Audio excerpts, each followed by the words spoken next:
నేడు ఏపీసీఐడీ కార్యాలయానికి చంద్రబాబు వెళ్లనున్నారు. దానికి సంబంధించిన బ్రేకింగ్ న్యూస్ చూస్తున్నాం. రింగ్ రోడ్ మద్యం ఇసుక కేసులో చంద్రబాబుకు ముందస్తు బెయిల్ అయితే మంజూరు అయింది.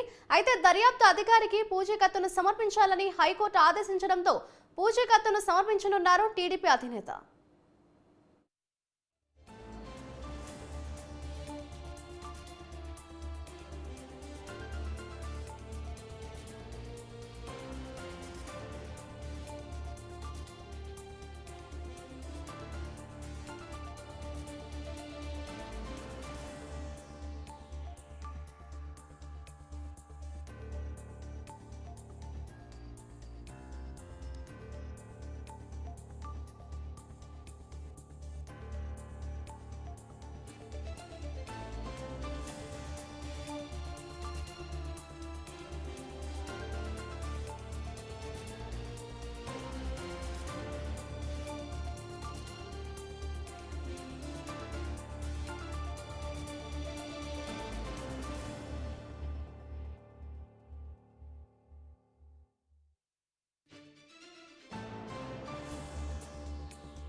నేడు ఏపీసీఐడీ కార్యాలయానికి చంద్రబాబు వెళ్లనున్నారు. ఇదే అంశానికి సంబంధించిన మరింత సమాచారాన్ని మా ప్రతినిధి ప్రసన్న అందిస్తారు.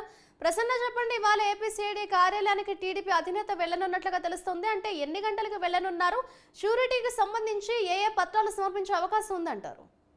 మాధురి, మధ్యాహ్నం సిఐడి కార్యాలయానికి ఆంధ్రప్రదేశ్ మాజీ ముఖ్యమంత్రి తెలుగుదేశం పార్టీ అధ్యక్షుడు చంద్రబాబు వస్తారు. ఆయన 3 కేసులకు సంబంధించి ముందస్తు బెయిల్ వచ్చింది. ఐఆర్ఆర్, ఇసుక, మద్యం, ఈ 3 కేసుల్లో ఆయన వ్యక్తిగత పూచీకత్తు సమర్పించడం, ఇంకా కొన్ని ఫార్మాలిటీస్ అక్కడ ఉంటాయి. ముందస్తు బెయిల్ వచ్చినప్పుడు దానికి సంబంధించిన ఫార్మాలిటీస్ పూర్తి చేయడానికి ఆయన ఈ రోజు మధ్యాహ్నం సిఐడి కార్యాలయానికి రావడం జరుగుతుంది. అంటే ప్రధానంగా ఇక్కడ చెప్పుకోవాల్సింది ఏంటంటే, స్కిల్ డెవలప్మెంట్ స్కామ్ లో చంద్రబాబుకి ముందస్తు బెయిల్ వచ్చింది.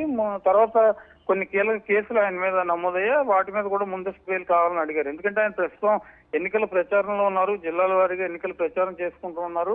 ఇలాంటి టైంలో ఎన్నికల ప్రచారానికి కొన్ని లీగల్ అడ్డంకులు లేకుండా ఉండటం కోసం ఆయన ఈ రకంగా ముందస్తు బెయిల్కి అప్లై చేశారు. ముందస్తు బెయిల్ కూడా రావడంతో హైకోర్టు ఆదేశాలతో ఇవాళ వ్యక్తిగత పూచీకత్తు సమర్పించడం కోసం సిఐడి కార్యాలయానికి అటెండ్ అవుతారు. సిఐడి కార్యాలయానికి అటెండ్ ఫార్మాలిటీస్ అన్ని చేయడం జరుగుతుంది. Madhuri, right, thank you Prasanna.